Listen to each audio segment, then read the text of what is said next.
नमस्कार मित्रों, astro solution में आपका स्वागत है। आज हम एक नई कुंडली लेकर आए हैं जो है कन्या लग्न की कुंडली। ठीक है, आप चार्ट देखिए। कन्या लग्न जिस भी व्यक्ति का होगा उसके प्रथम भाव में 6 नंबर लिखा होगा। और कन्या लग्न का जो स्वामी होता है वो बुध होता है। और आप पहले ही जानते हैं कि बुध को 2 राशियां मिली हैं। एक मिथुन राशि जिसे हम 3 नंबर से लिखते हैं, एक कन्या राशि जिसे हम 6 नंबर से लिखते हैं। अब किसी जातक का जब जन्म कन्या लग्न में होता है तो कन्या लग्न क्या है? कन्या लग्न की ज़्यादातर मैत्री जो है वो दैत्य ग्रहों से है, देव ग्रहों से उसकी मैत्री ज़्यादा नहीं है। देव ग्रहों में अगर हम देखेंगे तो कन्या लग्न वाले व्यक्ति की जो मैत्री होती है देवग्रह में, वो सूर्य से मैत्री है और गुरु से मैत्री है। कन्या लग्न का या बुध का जो शत्रु होता है वो चंद्र मंगल को अपना शत्रु मानता है। ठीक है, कन्या लग्न में हम देखेंगे प्रथम भाव में 6 है, बुध के अधिपत्य वाला है। दूसरा भाव जो है 7 नंबर है, वो शुक्र का अधिपत्य है। यहाँ पे शुक्र इसके लिए, कन्या लग्न वालों के लिए अति योगकारी ग्रह माना जाता है, क्योंकि कहीं ना कहीं यही भाग्य भाव का स्वामी भी है। जहाँ पे आप देखेंगे कि 2 नंबर लिखा है। इसके बाद तृतीय जो भाव होता है, जो पराक्रम भाव है, हमारा छोटे भाई बहनों का भाव है, अधिक मेहनत वाला भाव है, वो कहीं ना कहीं कन्या लग्न द्वारा मंगल की राशि वृश्चिक को दिया गया है। और मंगल की यहाँ पे देखेंगे, मंगल यहाँ बुध का शत्रु माना जाता है, तो मंगल को 2 खराब ग्रह मिले हैं। एक अष्टम भाव जिसे मृत्यु भाव कहा जाता है, एक तृतीय भाव जिसे अधिक परिश्रम या पराक्रम भाव कहा जाता है। अब चतुर्थ भाव में गुरु, जो गुरु की राशि धनु राशि है, जहाँ पे 9 नंबर लिखा है, वो बुध का मित्र ही गुरु माना जाता है। तो कहीं ना कहीं कन्या लग्न ने गुरु को एक अच्छा घर यहाँ पे दिया है, जो चतुर्थ भाव है, और दूसरा सप्तम भाव है, जो जहाँ पे मीन राशि है गुरु की। इसके बाद यहाँ पे कन्या लग्न वालों के लिए जो शनि ग्रह होता है, वैसे तो शनि बुध का मित्र होता है, लेकिन इस लग्न वालों के लिए यहाँ पे शनि जो इफेक्ट देता है वो सम का इफेक्ट देता है। अगर वो खराब घर में बैठ गया तो कहीं ना कहीं बैड रिजल्ट देगा, लेकिन अच्छे घर में बैठ गया तो वो अच्छे रिजल्ट ही देगा, क्योंकि यहाँ पे शनि त्रिकोण का स्वामी है। लेकिन त्रिकोण का स्वामी होने के साथ साथ उसे एक घर, छठवां घर, जहाँ पे शनि की कुंभ राशि बैठी है, वो मिला है, जो हमारा रोग, ऋण और रिपु का घर है। तो यहाँ पे कहीं ना कहीं शनि कमर से नीचे संबंधित, हड्डियों से संबंधित रोग या दर्द को और आलस्य को देता है। विद्या स्थान भी यहाँ पे शनि को मिला है। इसके बाद हम सप्तम भाव हमने बता चुके हैं, जबकि चतुर्थ भाव जो गुरु की राशि है धनु और मीन ने चतुर्थ और सप्तम मिला है। वैसे ही मंगल को अष्टम मिला है। शुक्र जो द्वितीय भाव का स्वामी है, अति योग कारक इस कुंडली में है, भाग्य भाव मिला है। यहाँ पे बुध भी स्वयं अति योग कारक हैं, जिन्हें दसम या कर्म स्थान मिला है। साथ में लग्न भाव के मालिक भी यही बुध देव हैं। दसम भाव में उनकी मिथुन राशि है। चंद्रमा बुध का शत्रु माना जाता है। इस कुंडली में उसे लाभ भाव तो मिला है, लेकिन कहीं ना कहीं ये इस कुंडली में योग कारक नहीं माना जाता है, और ये अगर 6, 8, 12 में बैठ गया तो कहीं ना कहीं कष्ट संभव है, या अपनी शत्रु राशि में कहीं पे बैठ गया तो ये अच्छे रिजल्ट नहीं देगा। सूर्य भी यहाँ पे आप देखेंगे, सूर्य को भी 12वां या व्यय भाव मिला है, तो कहीं ना कहीं ये भाव मोक्ष का होता है, ये भाव खर्च का है, व्यय भाव है। तो कहीं ना कहीं ये भाव भी एक तरीके से कन्या लग्न वालों की कुंडली के लिए अच्छा नहीं है सूर्य का। ठीक है, अब आगे चलते हैं। अब इस चार्ट में देखिए, जैसे यहाँ पे मैंने लिखा है कन्या लग्न के मित्र और शत्रु ग्रह।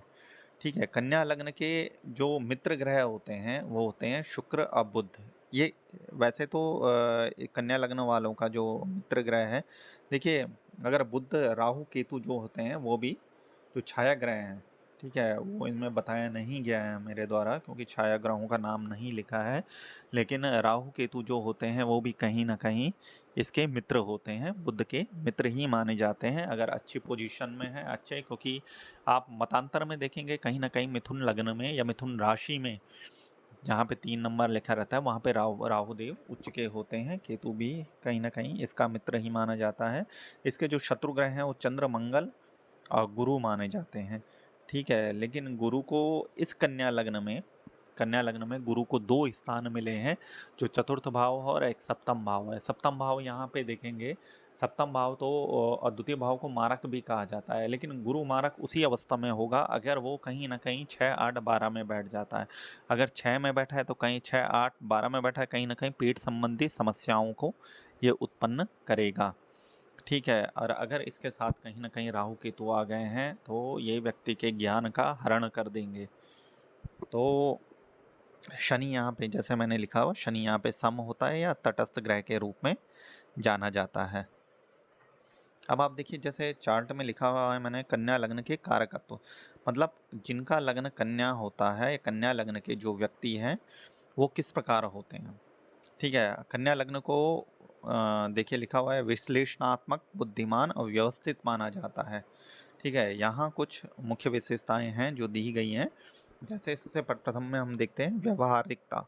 कन्या लग्न के जो जातक होते हैं अत्यंत व्यवहारिक होते हैं और हर चीज को तार्किक दृष्टिकोण से रखते हैं। मतलब इन्हें हर चीज में लॉजिक, हर चीज में ये लॉजिक को खोज लेते हैं। और कहीं ना कहीं अगर राहु का बुध से संबंध है तो व्यक्ति की मेमोरी भी बहुत शार्प होती है। इस मेमोरी को मैं इस मामले में नहीं कहूँगा कि पढ़ने में एकदम से याद कर लिया, इस मेमोरी को उस चीज से मानूंगा कि उस व्यक्ति को अगर 20 साल पहले भी कुछ बातें हुई होंगी, वो भी उस व्यक्ति को ऐसे लगती हैं जैसे कि पूर्ण रूप से उसके मस्तिष्क में वो चीज़ें हों। दूसरा है विवेकशीलता। ये लोग हर चीज़ को विस्तार से जानते हैं और अपनी सूक्ष्म दृष्टि के लिए जाने जाते हैं, जिसे कहा जाता है कि गहन दृष्टि से देखना। बुद्ध लगने वाला, बुद्ध राशि, ये कन्या लग्न या बुद्ध जिनका भी मजबूत होता है, कहीं ना कहीं वो बिजनेस माइंडेड भी होते हैं। ठीक है, क्योंकि उन्हें छोटी छोटी बातों का ज्ञान होता है, हर चीज़ को वो देख सकते हैं, परख सकते हैं। और इसके बाद है तीसरा नंबर, देखिए स्वच्छता और व्यवस्था। स्वच्छता और व्यवस्था इनके जीवन का महत्वपूर्ण हिस्सा होता है। ये लोग साफ सुथरे व्यवस्थित चीज़ों को पसंद करते हैं। चौथा है मेहनती। ये लोग मेहनती होते हैं, अपने काम को पूरा करने के लिए पूरी लगन से जुड़ जाते हैं। स्वास्थ्य। कन्या लग्न के जातक अपने स्वास्थ्य का ध्यान रखते हैं, स्वास्थ्य संबंधी मामलों से सचेत रहते हैं। कन्या लग्न एक प्रकार का, जैसे इसमें छठवां पॉइंट है विनम्रता। ठीक है, तो जिसकी बुद्धि अच्छी होगी, क्योंकि बुद्ध किसका कारक है, बुद्धि का, ज्ञान का, तो कहीं ना कहीं जिसकी बुद्धि अच्छी होगी वो कहीं ना कहीं से विनम्र जरूर होगा। ठीक है, अब बुद्ध, कन्या लग्न का जो स्वामी है बुद्ध, वो कारक होता है विद्या का, वाणी का, ज्ञान का। ठीक है, ज्योतिष का भी है। साथ में ये अगर रिश्तेदारी में कहा जाए तो भतीजे भांजे का होता है। हमारी स्किन का जो कारक होता है, ठीक है, हमारे गले का जो कारक है वो कहीं ना कहीं बुद्ध होता है। ठीक है, हमारी बहन का कारक बुद्ध होता है। इस तरीके से कन्या लग्न के कारकत्व हम यहाँ पे समाप्त करेंगे। इसके बाद आएंगे हम तुला लग्न की कुंडली में। ठीक है, तुला लग्न की कुंडली जिस भी जातक की होगी, जिस भी व्यक्ति की होगी, वो अपनी कुंडली में देखेगा उनके प्रथम भाव में 7 लिखा होगा, 7 नंबर। 7 नंबर यहाँ पे, 7 नंबर तुला लग्न का स्वामी कौन है, शुक्र। शुक्र को 2 राशियां मिली हैं, एक 2 नंबर जो वृषभ राशि है, एक 7 नंबर जो तुला राशि है। अब तुला लग्न की जो कुंडली है उसमें द्वितीय भाव जो हमारा धन और वाणी भाव होता है, वो धन, वाणी और कौटुंबिक भाव होता है, वो कहीं ना कहीं मिला है मंगल की राशि वृश्चिक को। मंगल की राशि वृश्चिक को एक दूसरी राशि मिली है यहाँ पे, सप्तम भाव देखिए 1 नंबर लिखा है, मेष लग्न है। तो कहीं ना कहीं देखिए तुला लग्न का मंगल मित्र नहीं है, क्योंकि शुक्र है दैत्य गुरु, और यहाँ पे अगर मंगल देखेंगे, मंगल कहीं ना कहीं से देव ग्रह है। इसके बाद तृतीय नंबर पे आएंगे, तृतीय अधिक परिश्रम और पराक्रम वाला भाव, ये मिला है यहाँ पे बृहस्पति देव को। ठीक है, बृहस्पति देव को 2 खराब ग्रह मिले हैं। तीसरे भाव को भी हम खराब कहते हैं क्योंकि अधिक परिश्रम वाला भाव है, अधिक मेहनत वाला भाव है। ठीक है, गुरुदेव को 2 भाव मिले हैं, एक छठवां एक तीसरा। छठवां हमारा रोग ऋण रिपु का है। तो यहाँ पे देखिए शुक्र का वैसे गुरु शत्रु माना जाता है, लेकिन अगर गुरु की पोजीशन, क्योंकि गुरु भी गुरु है, जैसे दैत्य गुरु शुक्र है वैसे देव गुरु गुरु हैं, दोनों ही ज्ञान है, लेकिन एक तामसिक ज्ञान है, एक सात्विक ज्ञान है, लेकिन है तो ज्ञान। तो अगर गुरु की पोजीशन में इस कुंडली में सही जगह पे होती है तो कहीं ना कहीं ये इफेक्ट सम का देता है, लेकिन अगर 6, 8, 12 में अगर ये जाता है तो कहीं ना कहीं विपरीत असर या शत्रु के समान ये असर देता है। इसके बाद चतुर्थ भाव और पंचम भाव हम देखेंगे। इस कुंडली में चतुर्थ भाव शनि की मकर राशि को मिला है और पंचम भाव ये मिला है शनि की कुंभ राशि को। तो शनिदेव यहाँ पे कहीं ना कहीं योग कारक हुए हैं। इसके बाद छठवां भाव बता दिया है, ठीक है। सप्तम भाव वही है मंगल की मेष राशि, और दूसरा भाव जो वृश्चिक राशि है। इसके बाद लग्न के स्वामी शुक्र ने अपने आप को एक घर दिया है अष्टम भाव, जो कहीं ना कहीं अष्टम भाव हमारे अध्यात्म का भी कारक है, हमारे मृत्यु का भी कारक है, हमारे ज्योतिष का भी कारक है। यहाँ पे शुक्र ने एक भाव शुक्र को ये मिला है। तो शुक्र अगर किसी 6, 8, 12 में इस कुंडली में मिलेगा तो वैसे फल नहीं दे पाएगा जैसे इसे देने चाहिए, ठीक है। वैसे तो इस अष्टम भाव का कारक शनि होता है, जो यहाँ पे त्रिकोण का स्वामी है। तो कहीं ना कहीं शुक्र अगर इस भाव में बैठ भी जाता है तो व्यक्ति की आयु को बढ़ाता ही है। इसमें भाग्य भाव में देखेंगे बुध की मिथुन राशि है। मिथुन राशि बुध की यहाँ पे 2 राशियां हैं, मिथुन और कन्या। मिथुन राशि को तो भाग्य भाव अच्छा भाव मिला है, और कहीं ना कहीं व्यय भाव जो मिला है 12वां भाव जो मोक्ष का है, वो बुध की कन्या राशि को मिला है। यहाँ व्यक्ति के ज़्यादा चांसेस होते हैं विदेश गमन के, ठीक है। व्यक्ति विदेश गमन जब करता है तो कहीं ना कहीं उसका भाग्य जागृत होता है। चंद्रमा तुला लग्न में तुला लग्न के स्वामी शुक्र का शत्रु माना जाता है। तो कहीं ना कहीं ये यहाँ पे अगर अच्छे घर में बैठेगा तो सम रिजल्ट देगा, लेकिन अगर बुरे घर में बैठेगा तो कर्म संबंधित जो रिजल्ट है उन चीज़ों को ये खराब करेगा, क्योंकि ये लग्न का शत्रु है। अच्छे घर में बैठेगा तो ये ना अच्छा करेगा ना बुरा करेगा। इसके बाद सूर्य की स्थिति में हम देखते हैं, सूर्य भी इसी प्रकार का है। सूर्य को लाभ भाव एकादश भाव जरूर मिला है, लेकिन ये भी लग्न का जो स्वामी है उसका शत्रु ही है। तो अगर बुरे भाव में बैठ गया तो खराब रिजल्ट देगा, अच्छे भाव में बैठ गया तो कहीं ना कहीं रिजल्ट को रोक देगा, ठीक है। इतना इफेक्टिव नहीं। अब ये जो चार्ट है इसमें देखिए, जैसे मैंने मित्र और शत्रु लिखे हुए हैं, इसमें हर ग्रह के सामने लिखा गया है कि कौन सा यहाँ पे शत्रु है और कौन सा मित्र है। तो जैसे वृश्चिक और मेष को आप देखेंगे, ये यहाँ पे शम का इफेक्ट देते हैं, क्योंकि इन्हें शुक्र के 2 सही घर मिले हैं। वैसे तो दोनों ही मारक भाव हैं, लेकिन ऐसा है कि कहीं ना कहीं इन भावों को इतना विपरीत भी नहीं कहा जाएगा, ठीक है। मंगल की पोजीशन ग्रह में कुंडली में अच्छे राशि पे होना जरूरी है, मित्र राशि पे होना जरूरी है। अगर कहीं ना कहीं शत्रु राशि पे है तो कहीं ना कहीं वो कष्ट देगा। इसी प्रकार अन्य ग्रहों में देख लीजिए, उनके मित्र और शत्रुता के बारे में लिखा गया है। अब तुला लग्न के जो कारकत्व हैं, ठीक है, तुला लग्न को संतुलन, सौंदर्य और कूटनीति के लिए जाना जाता है, ठीक है। सबसे प्रथम है संतुलन और न्याय प्रियता। तुला लग्न के जातक संतुलन और न्याय को बहुत महत्व देते हैं, वह हर स्थिति में संतुलन बनाए रखने का प्रयास करते हैं, निष्पक्ष होते हैं।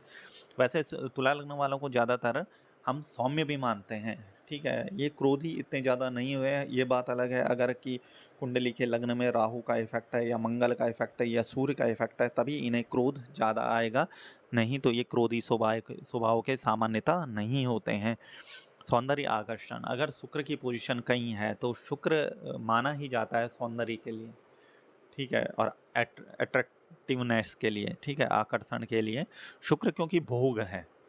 शुक्र यहाँ जो शुक्र जिस चीज़ का कारक होता है वो होता है हमारे विवाह का, हमारे आय का, ठीक है, हमारे किसी व्यवसाय का, हमारी पत्नी का, हमारे मैथुन सुख का, ठीक है, वाहन का, वस्त्र का, काम क्रीड़ा का, हर चीज़ का जो हम कलयुग में भोग करते हैं, उन हर चीज़ के भोग के पीछे कहीं ना कहीं शुक्र का हाथ होता है। नंबर तीसरा पॉइंट है कूटनीति और सामाजिकता। तो शुक्र लग्न के जातक, जैसे मैंने बोला ही है कि सौम्य होते हैं, तो कहीं ना कहीं वो सामाजिक रहते हैं, समाज में उनकी प्रतिष्ठा होती है और लोग उनके साथ रहना या मिलना जुलना पसंद करते हैं।